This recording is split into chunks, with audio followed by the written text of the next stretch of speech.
이 시간 하나님께서 우리에게 주시는 말씀은 신약성경 로마서 12장 1절과 2절의 말씀입니다. 신약성경 256쪽입니다. 봉독해 드리겠습니다.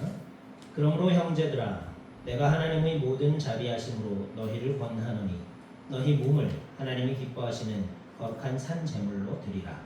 이는 너희가 드릴 영적 예배니라. 너희는 이 세대를 본받지 말고 오직 마음을 새롭게 함으로 변화를 받아 하나님의 선하시고 기뻐하시고 온전하신 뜻이 무엇인지 분별하도록 하라. 아멘. 아멘. 할렐루야. 아멘. 오늘 우리가 살아가는 세상을 한마디로 선택의 과잉 시대라고 표현할 수 있죠. 아침에 눈을 떠서 밤에 잠들 때까지 우리는 수많은 선택의 기로에 섭니다. 점심에 무엇을 먹을까 하는 사소한 고민부터 진로, 결혼, 이사, 사업 등 인생의 항로를 바꾸는 중대한 결정까지 끊임없이 선택을 하며 살아갑니다. 하나님을 믿는 그리스도인들에게 이 선택의 과정 속에서 늘 마음에 품는 공통적인 질문이 한 가지 있습니다. 과연 나를 향한 그리고 우리를 향한 하나님의 뜻은 어디에 있을까? 많은 성도들이 인생의 중요한 문턱에서 하나님의 뜻을 알기를 원합니다. 하나님, A입니까? B입니까? 이 길입니까? 저 길입니까? 라며 하나님의 뜻을 마치 숨겨진 보물찾기나 쪽집게 시험 답안지처럼 생각하곤 합니다. 그래서 하나님의 뜻을 명확히 알지 못할 때 답답해하고 때로는 내 뜻대로 선택해놓고는 그것이 하나님의 뜻이었다고 스스로 합리화하기도 합니다. 오늘 본문에서도 사도 바울은 로마 교회의 성도들과 오늘 사는 우리를 향해 외치고 있습니다. 하나님의 뜻은 우리가 어쩌다 우연히 발견해야 하는 신비주의적인 비밀이 아닙니다. 그것은 이미 우리에게 밝히 드러난 하나님의 소망이자 우리가 매일의 삶 속에서 분명히 분별하고 살아내야 할 실제적인 삶의 방식입니다. 드러난 하나님의 소망, 또 우리가 매일의 삶 속에서 실천해야 하는 것이 하나님의 뜻인 줄 믿습니다.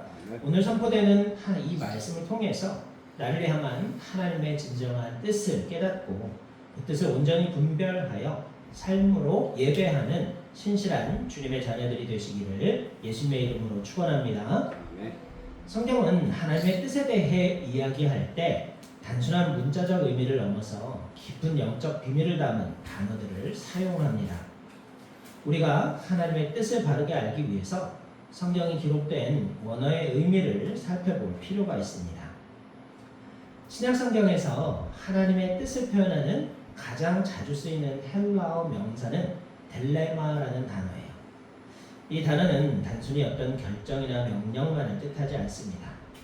그 속에는 간절한 소원, 기쁨이 섞인 열망, 혹은 기대의 마음이라는 뜻이 담겨 있습니다. 즉 하나님께서 우리에게 너 이대로 해 라고 강요하시는 엄격한 규율이 아니라 부모가 자녀를 향해 자녀가 바르고 행복하게 자라기를 간절히 바라는 마음으로 바라보는 것, 그것이 바로 하나님의 뜻을 표현하는 델레마라는 단어입니다. 데살로니가전서 5장 16절과 17절, 18절 말씀을 보면요, 항상 기뻐하라, 쉬지 말고 기도하라, 범사에 감사하라, 이것이 그리스도 예수 안에서 너희를 향하신 하나님의 뜻, 그 델레마이니라고 표현하고 있어요. 하나님은 우리가 억지로 기뻐하고 마지못해 감사하는 것을 원하지 아니하십니다. 우리가 그리스도 안에서 참된 기쁨을 누리고 기도로 소통하며 감사의 삶을 사는 존재가 되기를 간절히 소원하고 계신다는 것, 그것이 델레마라는 단어의 깊은 의미입니다. 또 오늘 본문 로마서 12장 2절에서 하나님의 뜻이 무엇인지 분별하도록 하라고 할 때 이 분별하다에 해당하는 헬라어는 도키마조라는 단어예요. 이 단어는 고대 사회에서 금광석을 뜨거운 용광로에 넣어 순금을 추출할 때 혹은 위조 지폐나 가짜 동전을 구별해내기 위해 시험하고 검증하는 행위를 뜻합니다. 그냥 눈으로 쓱 보고 이게 하나님의 뜻이겠지 하고 판단하는 것이 아니라 말씀이라는 거대한 용광로 속에 내 생각과 가치관을 집어넣어 불순물을 빼내고 오직 순수한 하나님의 뜻만을 남기는 치열한 과정이 바로 도키마조라는 단어에 담겨있는 의미입니다. 하나님의 뜻은 가만히 앉아 감나무에서 감이 떨어지듯 기다리는 것이 아닙니다. 우리의 지성과 영성을 다해서 기도에 무릎을 꿇고 말씀 앞에서 내 욕심을 쳐서 복종시키는 채치기와 벼림의 과정이 있어야만 비로소 하나님의 뜻이 우리의 삶에 선명하게 드러나는 것인 줄 믿습니다. 그렇다면 우리는 왜 하나님의 선명한 뜻인 이 델레마를 보지 못하고 도키마조, 분별하는 분별력을 잃어버렸을까요? 바울은 2절 상반절에서 그 이유를 정확하게 지적하고 있습니다. 너희는 이 세대를 본받지 말고. 여기서 이 세대는 하나님을 거역하고 물질주의, 인본주의, 쾌락주의로 가득 찬 세상의 가치관과 유행을 의미합니다. 본받지 말고 라는 뜻에 해당하는 헬라어는 수스케마티조라는 단어를 써요. 같은 모양을 취하다, 틀에 찍어내다 라는 뜻입니다. 세상 끊임없이 우리를 향해 자신들의 틀을 들이밉니다. 이 정도 평수의 아파트에는 살아야 성공한 거야. 자녀도 저 정도 대학에는 보내야 훌륭한 부모야. 손해보고 사는 것은 바보 같은 짓이야 라며 세상의 공장에서 찍어내는 똑같은 인형처럼 우리를 동화시키려고 합니다. 세상의 틀에 갇혀 있으면 결코 하나님의 온전하신 뜻을 분별할 수가 없습니다. 주파수가 맞지 않는 라디오에서 자국만 들리듯이 세상의 소리에 귀를 기울이고 있으면 하나님의 세미한 음성을 결코 들을 수가 없다는 거예요.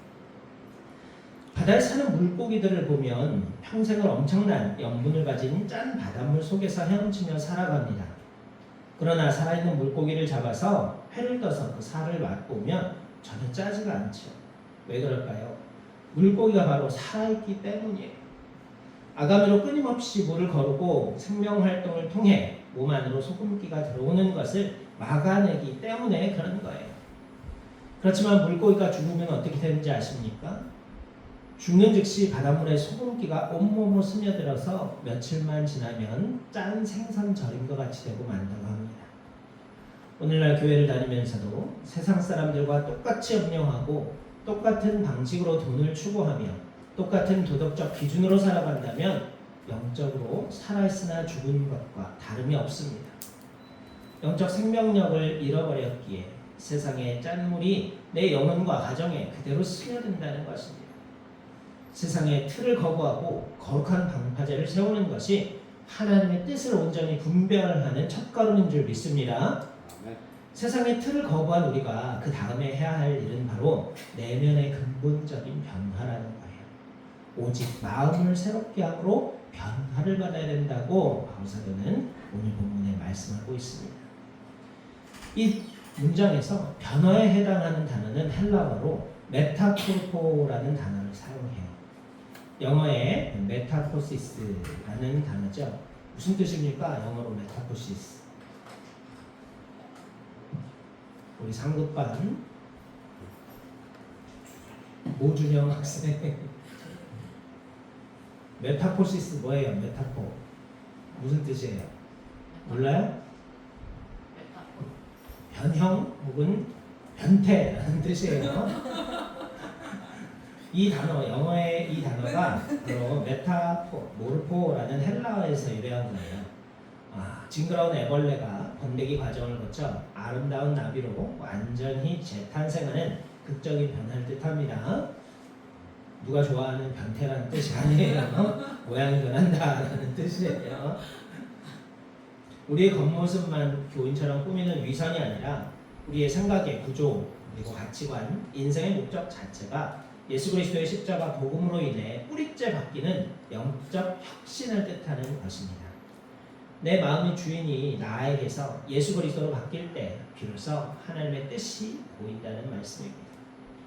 성경은 우리를 향한 하나님의 뜻이 결코 모호하지 않으며 우리의 거룩함과 선한 행실에 있다고 구체적으로 증언하고 있어요. 데살로니가 전서 4장 3절 말씀은 하나님의 뜻은 이것이니 너희의 거룩함이라 곧 음란을 버리고 어떠해야 한다 쭉 구현 설명하고 있죠. 또 미가 6장 8절 말씀도 사람아 주께서 선한 것이 무엇인지 내게 보이셨나니 여호와께서 내게 구하시는 것은 오직 정의를 행하며 인자를 사랑하며 겸손하게 내 하나님과 함께 행하는 것이 아니냐 말씀하시고 계세요. 하나님의 뜻은 내가 장사를 할까요? 아니면 직장을 다닐까요? 아니면 너 귀농을 할까요? 그게 중요한 게 아니라는 거예요. 내 직장에서 내가 지금 삶의 자리에서 거룩하게 정직을 행하고 있는가? 내가 이웃을 어떻게 사랑하고 있는가가 우리의 존재와 삶의 태도에 있는 질문이 하나님의 뜻을 향한 뜻을 묻는 우리의 질문이어야 한다는 거죠. 대양을 항해하는 배에는 반드시 배의 방향을 잡아주는 나침반이 있죠. 이 나침반의 바늘은 언제나 지구의 북극, 자북을 가리키도록 설계되어 있습니다. 그런데 교타실에 있는 항해사가 나침반 근처에 강력한 자석이나 철덩어리를 놔두면 어떻게 될까요? 나침반의 바늘이 북극을 가리키지 못하고 그 자석의 이끌림에 따라 휘어지고 맙니다. 배는 나침반이 가리키는 대로 열심히 달렸지만 결국 엉뚱한 암초에 부딪혀 난파되어 버리고 만다는 겁니다. 우리 마음속에 있는 욕심이라는 자석과 성공이라는 철덩어리를 치우지 않으면 우리 마음의 나침반은 계속해서 잘못된 방향, 가짜 방향을 가리킬 수밖에 없다는 거예요. 그리고 우리는 그것이 하나님의 뜻이라고 착각하게 됩니다. 내 안의 사리사욕과 세상적 자석을 완전히 제거하고 오직 성령의 주파수에 고정할 때 우리 마음에 혁신이 일어나고 하나님의 바른 뜻을 향해 항해할 수 있게 될 줄 믿습니다. 아멘. 사도 바울은요, 우리가 분별해야 할 하나님의 뜻의 성격을 세 가지 단어로 요약해요. 첫 번째로 하나님의 선하신 뜻이라고 했어요. 때로 우리는 고난을 당하거나 내 뜻대로 일이 풀리지 않을 때 하나님의 뜻이 왜 이리 가혹한가 원망하기도 합니다. 그러나 성경은 하나님의 뜻이 언제나 선하다라고 선포하고 있습니다. 로마서 8장 28절 말씀도 우리가 알거니와 하나님을 사랑하는 자, 곧 그의 뜻대로 부르심을 입은 자들에게는 모든 것이 합력하여 선을 이루느니라 선포하고 있죠. 당장 눈앞의 조각은 어둡고 이해되지 않더라도 하나님의 완성하실 인생의 거대한 모자이크는 완벽하게 선하다는 말씀입니다. 두 번째로는 하나님의 기뻐하시는 뜻이다라고 설명하고 있어요.